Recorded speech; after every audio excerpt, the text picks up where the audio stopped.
May mga pangyayari sa buhay natin na akala natin pangkaraniwan, nakakakilabot o kakaiba lang. Kaya tinitignan lang natin ito batay sa damdamin at isip natin nang nakita o naranasan natin ang mga yun. Ang hindi natin alam, pahiwatig na pala ang mga ito ukol sa mga pangyayaring darating pa lamang o tungkol sa mga bagay na dapat nating makuha. Sa episode natin ngayong gabi, ating alamin ang 3 kwento tungkol sa mga pahiwatig na nakita ng ating mga senders. Ano kaya ang ibig sabihin ng mga ito sa kani-kanilang mga buhay? Pinakinggan ba nila ang mga pahiwatig na ito? Ako si Jupiter Torres at samahan niyo ako na alamin ang mga hiwagang bumabalot sa mga kwento. Dito sa Sitio Bangungot.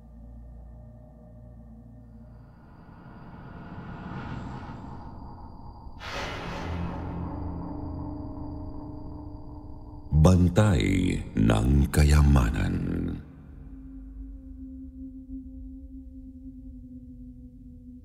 Magandang gabi sa inyo, Sir Jupiter. Tawagin niyo na lang po ako sa pangalang Jeline. Ako po yung nagpadala dati tungkol sa mga duwendeng alaga ng lola ko sa kanyang bahay. Ang ibabahagi ko naman ngayon ay tungkol sa karanasan ng aking Mami Ellen noong 13 taong gulang pa lamang siya. At doon din po ito nangyari sa bahay ng aking Lola Mary sa Quezon, Nueva Ecija. Hindi pa po marangya ang buhay nila noon at kubo pa lamang ang bahay ni na Lola. Sa katunayan nga po ay kailangan pa nilang maglakad sa malayo para lang makapasok sa paaralan. Meron pa nga po silang daraan ng matalahib na bahagi pagkalabas nila ng bahay ni Lola.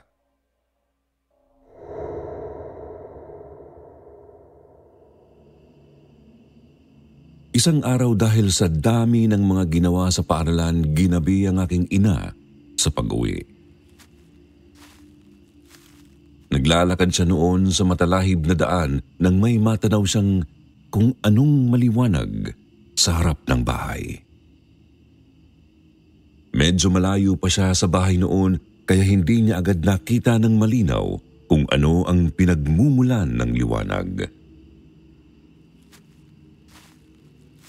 Ngunit Sir Jupiter, habang papalapit siya ng papalapit sa bahay, pabilis din ng pabilis ang kabog ng kanyang dibdib.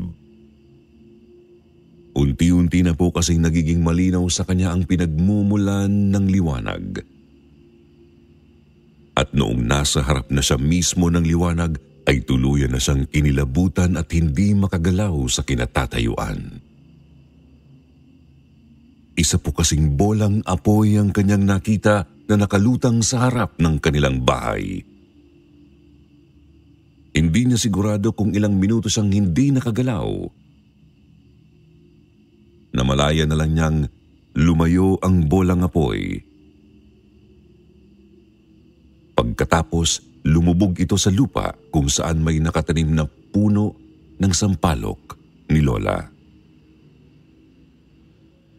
Tsaka na po siya nakakilos nang mawala ang bolang apoy. Mabilis siyang nagtatakbo papasok ng bahay at sinabi kay Lola ang kanyang nakita. Noong una ay hindi pa naniniwala si Lola sa mga sinasabi ni Mami. Ngunit nagdaan ng mga araw, paulit-ulit nang nakikita ni Mami ang bolang apoy na yon. Halos araw-araw pa nga po. Sa bawat pagkakataong nakikita ito ni Mami Ellen ay lumulubog pa rin ito sa lupa doon sa may puno ng sampalok.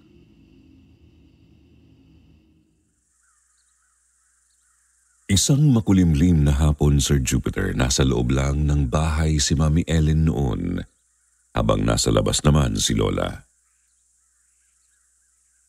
Nakikiusyoso kasi si Lola sa katapat na bahay. Bahay yun ng Dada Adosya ko.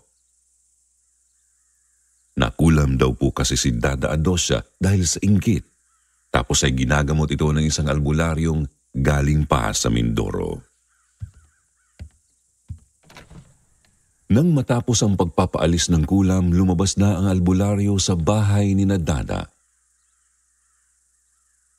Nagtaka na lang si Lola kasi napatitig ito sa harap ng kanilang bahay, tsaka naglakad papalapit. Lumapit ito sa may puno ng sampalok, tapos tinignan at sinuri itong maigi. Narinig daw ni Mami Ellen na nag-uusap sina Lola at ang albularyo, tapos sinabi ng huli na mamumunga raw ng ginto ang punong yun. Naging palaisipan para kay Mami ang mga narinig, lalo pa nang magbili ng manggagamot kay Lola na huwag ipagsasabi ang tungkol doon. Si Lola lang din daw kasi ang tanging makakakuha ng ginto sa tamang panahon. Isa pa sa ipinagtaka ni Mami, hindi na po ulit nagpakita ang bolang apoy sa kanya simula noon. Mabilis lumipas ang panahon. Padami ng padami ang mga naranasang kababalaghan ni Mami, Tita at Lola sa bahay na yun. Mga kababalaghang nakasanayan din naman nila paglaon. Nariyang may nakikita silang mga matang walang mukha na nakasilip sa bintana. Meron ding nagpapakitang matandang nakaitim at naglalarong mga duwende.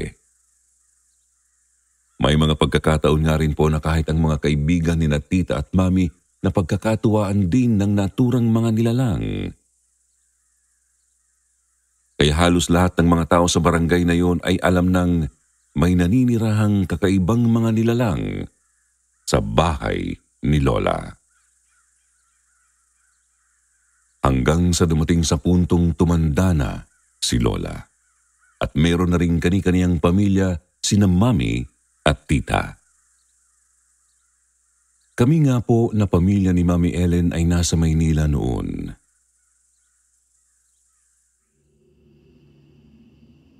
Isang gabi raw po, mga bandang 9:00, lumapit ang mga alagang duwende ni Lola sa kanya. Sinabi nilang may gusto raw kumausap sa kanya. Pinuntahan naman ito ni Lola at nakita niya ang babaeng nakaitim na may bolang apoy na nakalutang sa likod. Bigla nitong sinabi kay Lola na kunin na raw ang kayamanang nakabaon sa may puno ng sampalok. Hirap na raw kasi itong magbantay sa loob ng mahabang panahon. Dagdag pa niya kailangang makuha raw ni Lola ang kayamanang saktong 12:00 noong gabing yun. Kung hindi na niya ito makukuha kailanman. At pipili na lamang ang bantay ng ibang mapagbibigyan ng kayamanan. Sumang-ayon naman si Lola. Sinabi niyang nakahanda na siyang kunin ang kayamanang yun kahit anuman ang mangyari. Matanda na rin naman na raw siya, kaya't wala nang mawawala sa kanya. Sumapit ang 10:30 ng gabi, parang napakabagal ng oras. Tumungtong ang 11:00, parang ganoon pa rin sa pakiramdam ni Lola. Sabi rin niya, habang papalapit ng papalapit ang nakatakdang oras ay pabigat din ng pabigat ang kanyang pakiramdam. Hanggang sa sumapit na nga ang 12:00 ng hating gabi. Tuluyan nang hindi makagalaw si Lola sa kinahihigaan. Animoy may pumipigil sa kanyang bumangon at kunin ang kayamanan. Nakagalaw lang ang lola ko nang sumapit ang 3:00 ng madaling araw.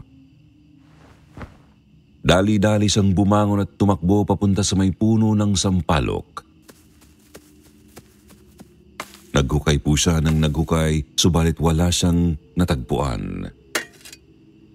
Sobrang lalim nga po ng hinukay niya noon, Sir Jupiter, ngunit wala talagang anumang senyales na may kayamanang nakabaon doon. Bagsak ang mga balikat ni Lola nang bumalik sa loob ng bahay.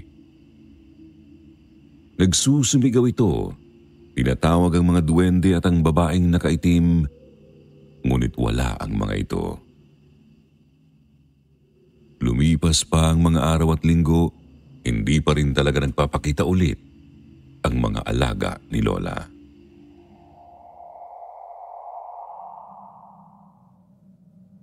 Inabot pa ng 40 araw bago bumalik ang mga alagang duwende ni Lola. Sinabi ni Lola sa mga ito na nabigo nga siyang kunin ang kayamanan at nagtanong kung paano pa ba niya ito makukuha. Subalit tugon ng mga ito, hindi na raw siya ang karapat-dapat makakuha sa kayamanan dahil nabigo na siya sa ibinigay na pagkakataon.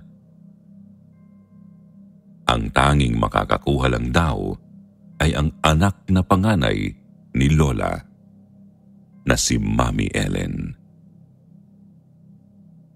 Palatandaan daw ay si Mami Ellen lang ang nakakakita sa bantay ng kayamanan simula pa noong pagkabata. Yun nga raw ang bolang apoy na nakikita niyang nakalutang sa harap ng bahay.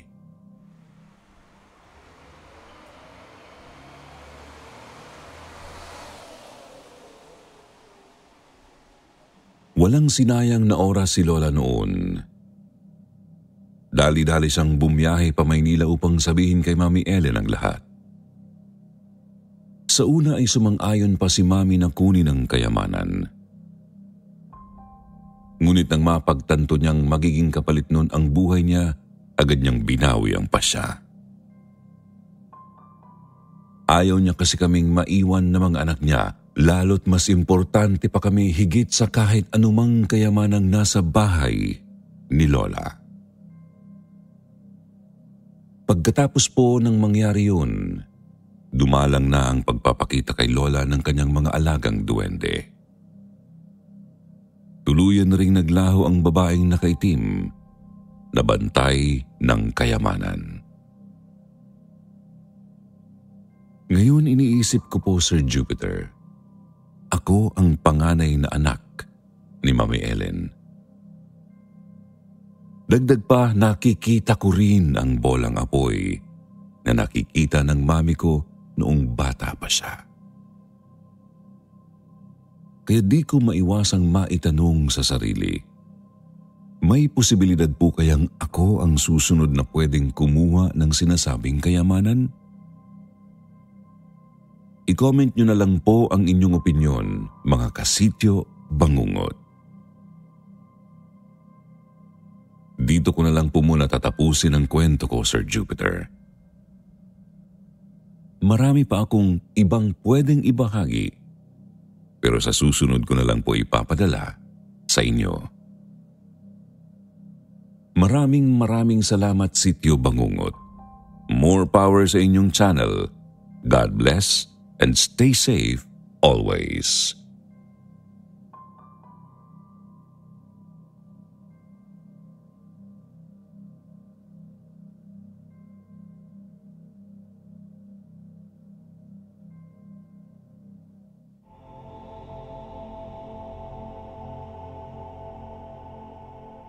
Dorm Doppelganger.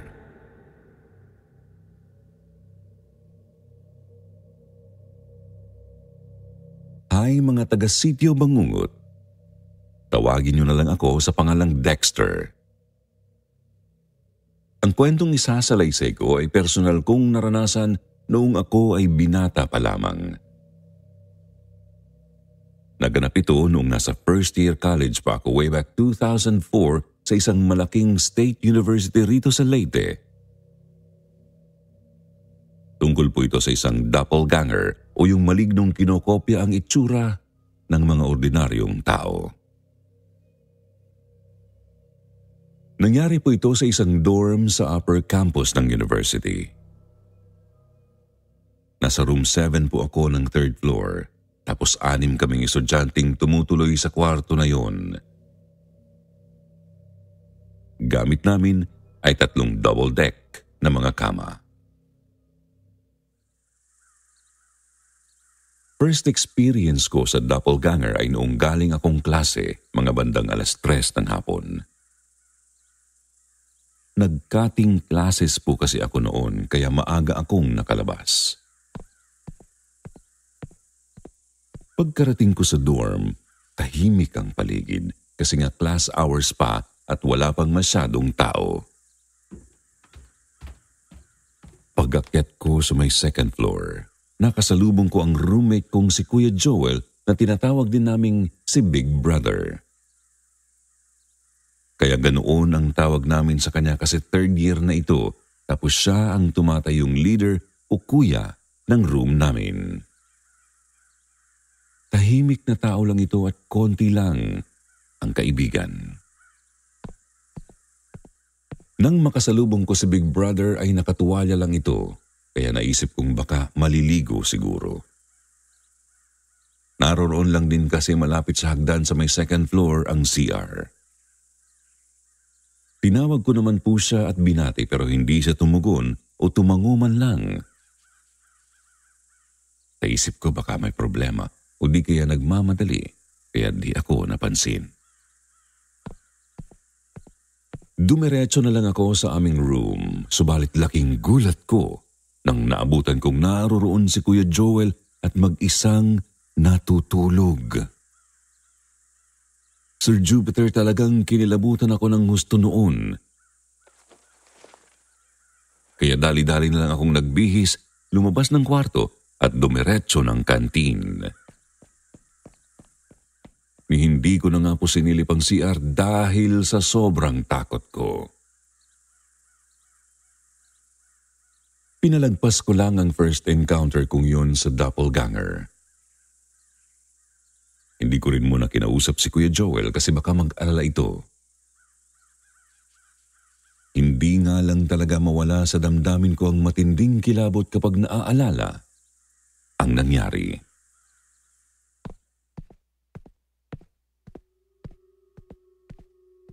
Makalipas ang ilang buwan, pauwi ulit ako sa dorm noon. Napansin kong busy ang lahat ng mga tao kasi naghahanda para sa freshman night ng dorm. Pag-akyat ko sa third floor, tumambay muna ako sa may lobby para magpahinga at magpahangin.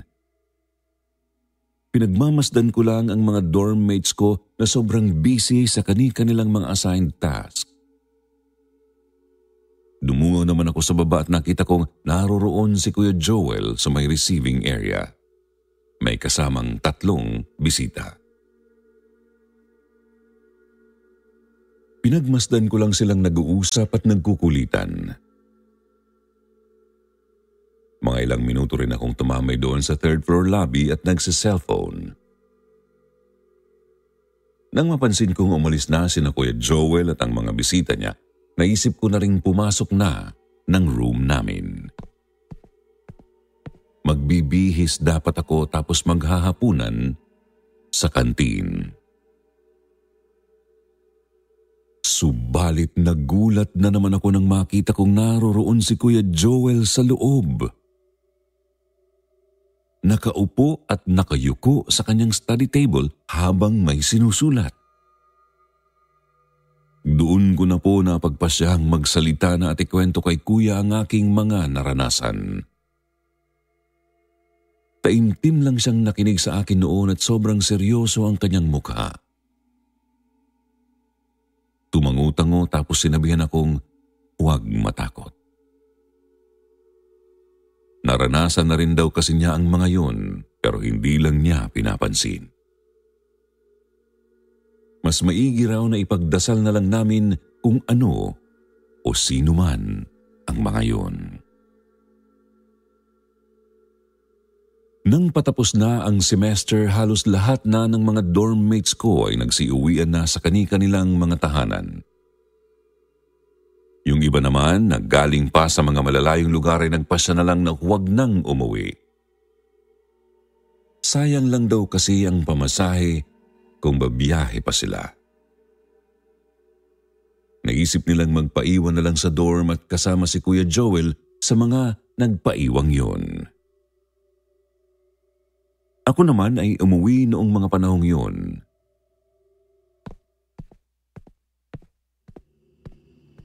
Pagbalik ko sa dorm para sa second sem, agad kong napansing may kakaiba kay Kuya Joel.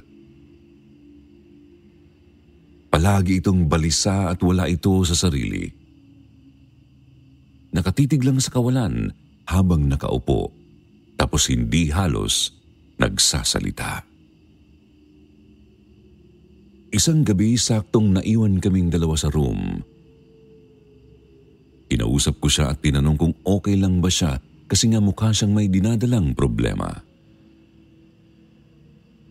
Nang sumagot naman siya, napansin kong sobrang seryoso ng kanyang mukha at namumutla. Kwento niya nangyari raw ito noong mag-isa lang siyang natutulog sa kwarto habang sem break. Galing daw siya sa receiving area noon para manood ng TV ng dorm. Mga 11:00 na po nang nagpaalam siya sa mga dormmate na kasamang nanonood kasi inaantok na siya. Sir Jupiter, ang 3 double deck sa kwarto namin ay naka-U-shape ang pagkakaayos. Kumbaga may isa sa bandang gitna tapos tig-iisa sa may kanan at kaliwa ng room. Humiga si Kuya Joel sa isa sa mga double deck na nasa gilid kaya kapag tumagilid siya ay makikita niya ang katapat na kama. Agad naman daw po siyang nakatulog ng humiga. Ngunit sa kalagitnaan ng kanyang pagtulog, bigla siyang nagising. Tinignan ang cellphone at nalamang 3:00 na pala ng madaling araw. Matutulog na sana siya ulit pero nang tumagilid siya ay nahintakutan siya sa nakita. Nakita kasi niya ang kanyang sariling natutulog sa kabilang double deck na kama. Takot na takot daw siya noon at hindi alam ang gagawin. Mangiyak-ngiyak nga po siya habang nagkikwento sa akin. Basta raw nagtalokbong na lang siya ng kumot noon, umikit at nagdasal ng mataimtim. Iyak lang daw siya ng iyak hanggang sa nakatulog. Sa totoo lang, Sir Jupiter, grabe rin ang takot ko habang nakikinig sa kwento niya. Hindi ko rin kasi talaga alam kung ano ang sasabihin. Basta nasambit ko na lang na pumunta kami ng simbahan para magdasal. Nakahinga naman kami ng maluwag kasi wala na ulit kaming naramdaman o nakitang kakaiba matapos magsimba.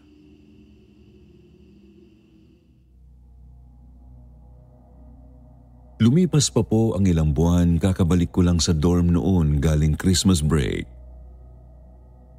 Napansin kong wala si Kuya Joel sa room namin kaya pinuntahan ko yung dorm advisor para magtanong kung may balita ba siya tungkol kay Kuya Joel. Sabi niya sa akin hindi pa raw makakabalik si Kuya Joel kasi raw may sakit. Nag-text na lang din ako kay Kuya Joel mismo para kumustahin ang kanyang kalagayan. Lumipas pa po ang ilang buwan, Sir Jupiter, nagulantang kaming lahat sa dorm sa isang balitang dumating. Patay na raw si Kuya Joel kasi lumubha raw pala ang sakit nito. Ang nakakapagtaka, hindi raw ma-determine ng mga doktor kung ano ang kanyang sakit o kung ano ang cause ng pagkamatay nito. Sir Jupiter, talagang nayanig ako sa balitang yun. Hindi ko maiwasang matanong sa sarili, may kinalaman kaya ang doppelganger sa nangyari kay Kuya Joel? Nakakalungkot man pero hanggang ngayon, ay hindi ko pa rin nasasagot ang tanong na ito. Puro mga hinala at haka-haka lang ang nabuo sa utak ko. Hanggang dito na lang po, Sityo Bangungot. Maraming salamat sa pagbabasa ng aking kwento.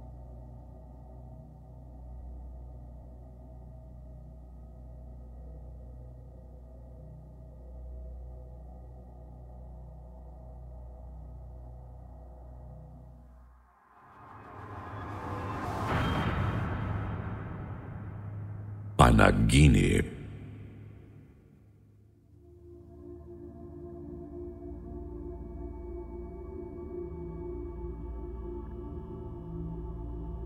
Hello po, Sir Jupiter. Tawagin niyo na lang akong Rose. 28 years old at taga rito po sa may Antipolo. Maiksi lang po itong ikikwento ko pero talagang nag-iwan ng malaking palaisipan at kilabot sa akin. Natatakot rin ako kasi baka maulit. Kaya gusto kong malaman sa mga listeners kung ano ang dapat gawin kapag naranasan ko ulit ang ganitong panaginip.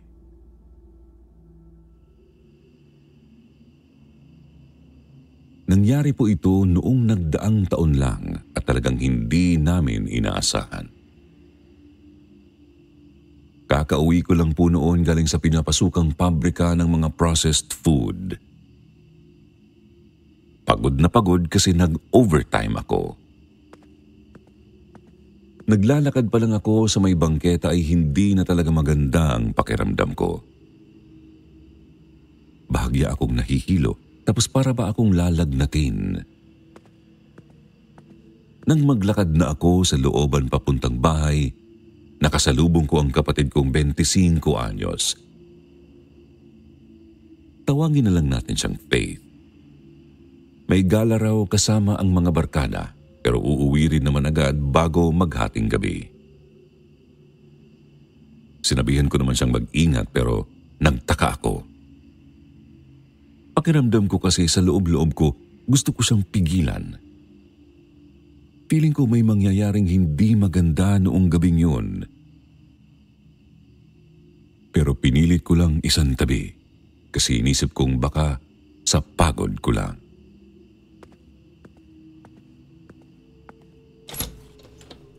Pagkarating ko sa bahay, kumain lang ako tapos natulog na. Nakatulog naman po ako agad, ngunit nagkaroon ako ng isang masamang panaginip. Napakasakit daw ng ngipin ko sa may ibaba. Tipo ng sakit na parabang namamaga talaga ang pinakailalim nito. Hinawakan ko raw, subalit nahimtakutan ako nang bigla itong natanggal at dumugo ng madami. Doon din ay habol hininga akong nagising. Tinignan ng orasan, 2:00 ng madaling araw. Kinapa ko ang ngipin ko, wala namang natanggal. Lumabas ako ng kwarto para pumuntang kusina at uminom ng tubig. Habang nasa may lamesa, bigla kong naramdamang may naglalakad sa likod ko. Nilingon ko pero wala naman akong nakita. Nakiramdam pa ako hanggang sa narinig kong may mahihinang mga yabag papunta sa kwarto ni Faith. Lumakad ako papunta roon, Sir Jupiter. Naaktuhan ko mismong bumukas ang pinto ng kwarto ni Faith kahit wala namang tao sa labas. Patakbo akong lumapit at sumilip sa loob. Nakahiga naman ang kapatid ko doon at tulog na tulog. Kinilabutan ako kasi sino ang nagbukas ng pinto? Maayos naman ang doorknob noon kaya hindi talaga yun bubukas dahil lang sa hangin. Nakiramdam pa ako at napansing napakabigat ng hangin sa kwarto ni Faith. Nakakapagtaka kasi pangkaraniwan naman ang pakiramdam sa labas ng pinto. Sa loob lang talaga ng kwarto niya. Ang ginawa ko, tumabi ako sa kapatid ko. Tulog na tulog talaga, kaya hindi siya nagising nang humiga ako. Nakiramdam lang ako ng nakiramdam. Ganoon pa rin, mabigat ang hangin. Ilang minuto pa pumikit na rin ako at sinubukang makatulog. Ang kaso, nang mahimbing na ako, napanaginipan ko ulit ang parehong bangungot. Napakasakit ng ngipin ko sa bandang ibaba tapos bigla itong natanggal. Dagdag pa sa kilabot ang napakaraming dugo na talagang bumanlaw sa damit ko. Sa muli ay humahangos na naman ako ng magising.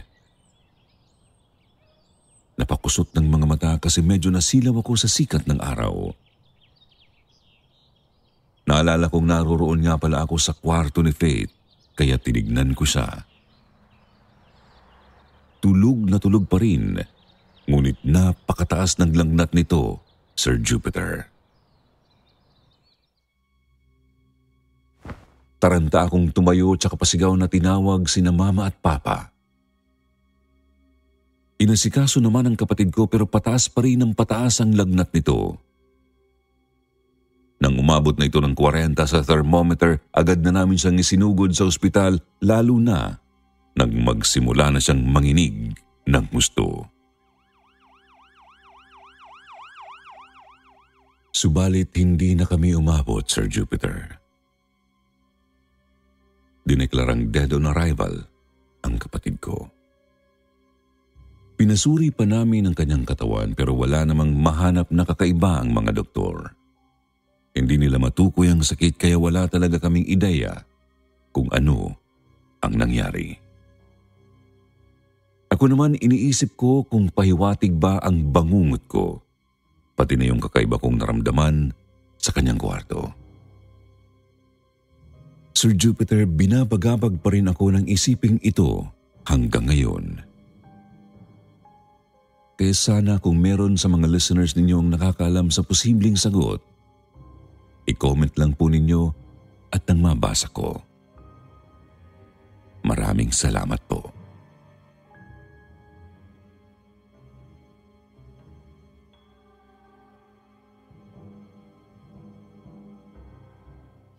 At kagaya ng nakagawian, nasa dulo ang batian. Shout-out portion po tayo. Nilda, Tess Aguilar, Eliza. Shout-out sa Carlos family. Leticia, Jermaine, Andre Sare, Lucas Nara, Abigail Fuentes at Conchi Lagilien. Basahin naman natin ang ilan sa mga magagandang komento sa ating mga kwento mula kay Sario at Malayang Amihan. Sabi ni Sario, hello po sa lahat. Gusto ko pong magpasalamat sa mga kwentong nababahagi dito. Dahil po dito sobrang naaliw akong makinig, lalo na po sa inyong pag-narrate, Sir Jupiter. Actually, sa Spotify niyo po na podcast ako nakasubaybay at nung nalaman kong may YouTube channel, agad din akong nag-subscribe dahil relate po ako mostly sa mga napapakinggan ko. Forever fan na ako sa Sitio Bangungot at Takip Silim. One of these days, magbabahagi din po ako ng mga karanasan ko. God bless po sa inyo and more stories ahead. Sabi naman ni Malayang Amihan, sa mga dahilan kung bakit gustong-gusto kong makarinig ng mga kwentong kababalaghan ay dahil sa pinapaalala nito na kailangan talagang malakas ang pananampalataya natin sa ating Panginoon. Tama nga naman, walang ibang mas malakas pa sa lahat kundi ang taus-pusong dasal at tunay na pananampalataya sa ating Panginoon. Siya lamang ang sumpungan sa lahat ng kadilimang ating mararanasan. Sa mga hindi nabanggit sa susunod na lang po, huwag niyo pong kalimutang mag-reply sa ating shoutout box na nasa comment section para ma-shoutout ang pangalan niyo. Muli po mula sa bumubuo ng Sitio Bangungot, ito ang inyong lingkod, Jupiter Torres. Nagpapasalamat.